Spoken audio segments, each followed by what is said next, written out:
성서의 시간. 이 시간에 기독교 종합대학 한국성서대학교와 한국성서선교회 성서대학교회에서 보내드립니다. 성서대학교회 반세우 목사님의 설교 말씀으로 함께 하십니다. 오늘 우리가 함께 나눌 하나님의 말씀은 로마서 6장 1절에서 11절까지 말씀입니다. 예수님께서 우리의 모든 죄를 사해 주셨습니다. 여러분 믿으시지요? 아멘. 그렇다면 이제 죄에서 용서함 받은 우리는 우리가 원하는 대로 마음껏 살아도 될까? 2절에 그럴 수 없느니라 성경은 말합니다. 바울은 예수를 믿는 이 믿음을 세례 혹은 침례로 너무나 잘 표현해 주었어요. 3절 한번 볼까요? 무릇 그리스도 예수와 합하여 세례 혹은 침례를 받은 우리는 그의 죽으심과 합하여 세례, 침례를 받은 줄을 알지 못하느냐. 세례는 우리가 예수와 하나가 되었음을 실물로 보여주는 중요한 의식입니다. 마치 결혼식을 통해 남녀가 한 부부가 되었음을 실제로 경험하는 것처럼 말이죠. 예수를 믿는 것은 단순한 신념을 넘어 예수님과 내가 하나 되었다. 여기서 하나 된다는 것, 완전히 합쳐졌다라는 것을 의미합니다. 예를 들어 설탕 한 스푼과 물 한 컵이 있습니다. 여러분, 설탕 한 스푼과 물은 완전히 다른 존재죠. 그런데 그 설탕을 물에 넣으면 설탕은 물에 완전히 용해되어 버립니다. 그렇다면 설탕과 물을 그 안에서 분리할 수 있을까요?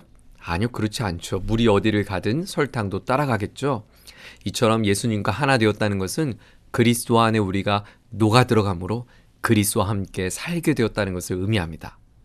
그렇다면 예수님과 하나 되었다는 것, 우리는 어떻게 경험할 수 있을까? 죄와 싸우는 것입니다. 여러분, 우리는 죄와 싸울 수 있습니다. 거뜬히 이길 수 있습니다. 적이 만만치 않지만 예수님과 하나 된 나는 결코 약하지 않습니다. 죄와 싸우기 위해 예수님과 하나 되었다는 것, 여러분 분명히 이해해야 합니다. 첫째로 나는 죄에 대하여 죽었기 때문입니다. 오늘 본문 2절은 이렇게 말합니다. 그럴 수 없느니라. 죄에 대하여 죽은 우리가 어찌 그 가운데 더 살리요. 여러분 잘 보세요. 죄에 대하여 여러분 죽어야 합니다. 이렇게 말하지 않았어요. 죄에 대하여 이미 죽었다. 서서히 죄에서 멀어집니다. 이것이 아니라 과거에 단독으로 종결되었다는 것을 성경은 말합니다. 물론 이 말은 죄에 대해서 더 이상 책임을 지지 않아도 된다는 뜻은 아닙니다. 궁극적인 죄의 결과를 이미 예수님께서 다 치르셨다는 것을 선언한 말씀이에요. 에베소서 1장 7절은 말합니다. 우리는 그리스도 안에서 그의 은혜의 풍성함을 따라 그의 피로 말미암아 속량 곧 죄사함을 받았느니라. 예수님이 십자가에서 나의 모든 죄값을 다 치르셨고 그리스도와 함께 죽은 나는 모든 죄의 형벌과 책임에서 완전히 벗어났습니다. 그러므로 오늘 죄에 대해서 죽었다는 것은 우리에게 놀라운 선언을 성경은 말씀해요.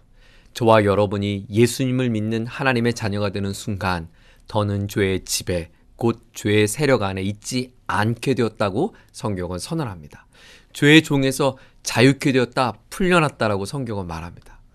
맞아요. 우리는 원래 죄의 종이었습니다. 내 안에 죄가 시키는 대로 나도 모르게 끌려다닐 수밖에 없는 존재였어요. 인간은 죄를 짓고 싶어 짓는 게 아니라 태어남과 동시에 우리는 죄를 짓고 있어요. 왜? 죄의 종으로 태어났기 때문이죠. 그래서 죄의 종으로 태어난 우리는 죄의 본성이 시키는 대로 행동할 수밖에 없어요. 그런데 우리가 그리스도와 함께 죽었을 때 우리는 죄의 종에서 자유하게 되었다고 성경은 말합니다. 6절도 보세요. 우리가 알거니와 우리의 옛사람이 예수와 함께 십자가에 못 박힌 것은 죄의 몸이 죽어 다시는 우리가 죄에게 종노릇하지 아니하려 함이니. 더 이상 죄가 우리를 지배하지 못하게 되었다고 말합니다. 어떻게? 예수님과 하나가 되어서 내 안에 새로운 능력이 나를 다스리고 있기 때문입니다. 과거 일본은 우리나라를 완전히 장악했습니다.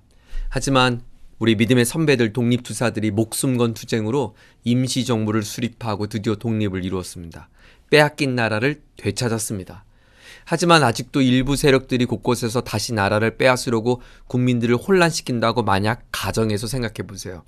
설령 저들이 일부 사람들의 마음을 혼란시킬 수는 있지만, 위협을 줄 수 있지만 그렇다고 대한민국 주권이 다시 빼앗길 수는 없는 거죠. 죄에 대해서 죽었다는 것, 더 이상 죄가 내 안에 없거나 더 이상 나는 죄를 짓지 않게 되었다, 이런 의미가 아니라 죄는 내게 더 이상 힘을 발휘할 수 없다. 나를 무너뜨리게 할 수 없다. 상해를 입힐 수는 있지만 그러나 나를 치명적으로 나를 굴복시킬 수는 없다. 죄는 더 이상 나를 해할 수 있는 힘을 다 상실한 껍데기에 불과하다는 사실입니다. 예수님과 하나 되었다는 것은 또한 무엇을 우리에게 의미할까요? 두 번째로 나는 주님과 함께 살아났음을 성경은 말합니다. 예수님은 십자가에서 죽으심으로 구원의 사역을 끝내지 않았습니다. 예수님은 다시 사흘 만에 부활하셨습니다. 하나님께서 예수님을 영광 가운데 부활케 하셨습니다. 이 부활은 우리와도 밀접한 관계가 있습니다. 내가 예수님과 하나 됨으로 하나님께서 예수님과 함께 우리에게 새 생명을 주신 것이에요. 5절도 보세요. 만일 우리가 그의 죽으심과 같은 모양으로 연합한 자가 되었으면 또한 그의 부활과 같은 모양으로 연합한 자도 되리라. 우리는 예수님과 함께 죽었을 뿐만 아니라 예수님과 함께 부활하여 새로운 생명을 얻었다고 말씀합니다. 예수님과 함께 살았다는 것, 다른 말로 하면 부활의 예수님의 종, 의의 종이 되었음을 의미합니다. 주님과 함께 죽었을 때 죄에서 해방되었고 주님과 함께 하나님의 종, 의의 종으로 부활한 것입니다. 부활하신 예수님의 지배를 받게 되었다는 것이에요. 여러분, 예수님의 지배를 받는다 무엇이 달라졌을까요? 나는 부활하신 예수님을 따라 사는 것입니다.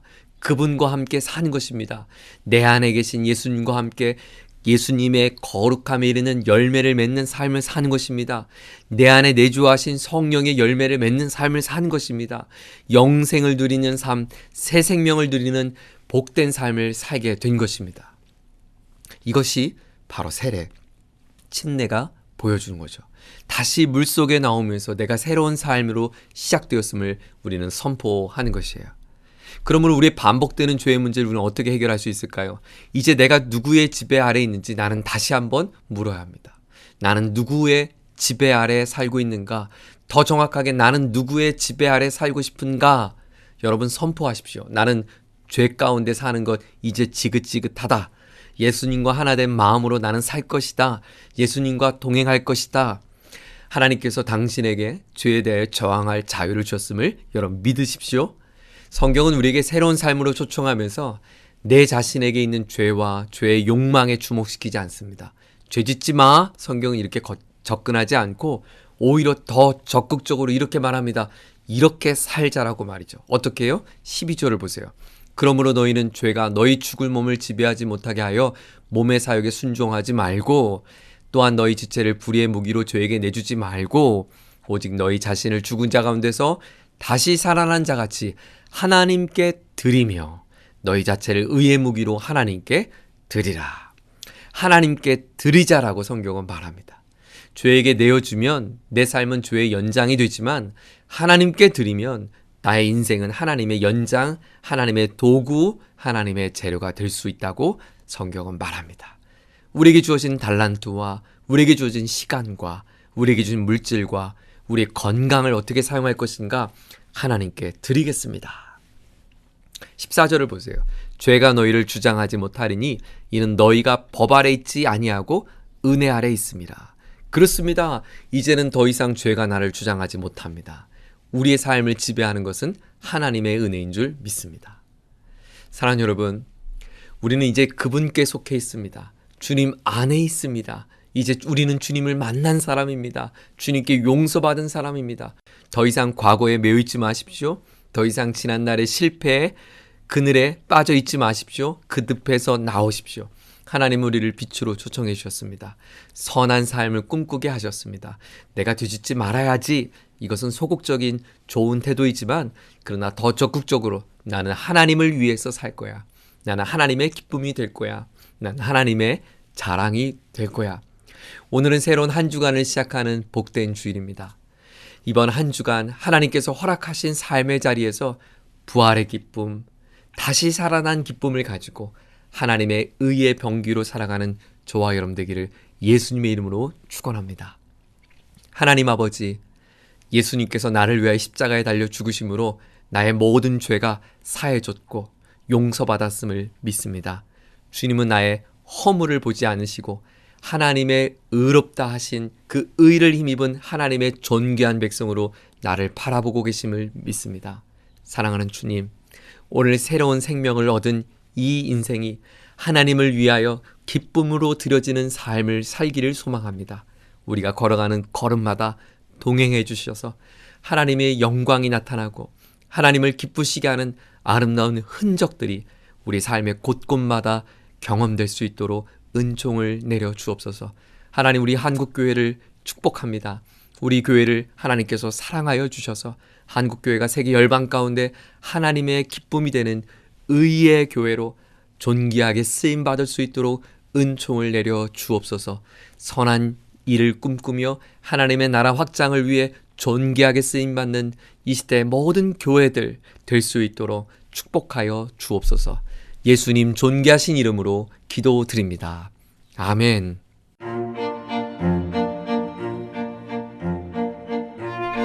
성서의 시간, 지금까지 성서대학교회 반세우 목사님의 설교 말씀으로 함께 하셨습니다. 이 방송 들으시고 신앙생활에 도움받기 원하시는 분은 서울전화 02-936국에 9559번 936-9559번 성서대학교회로 연락하시기 바랍니다.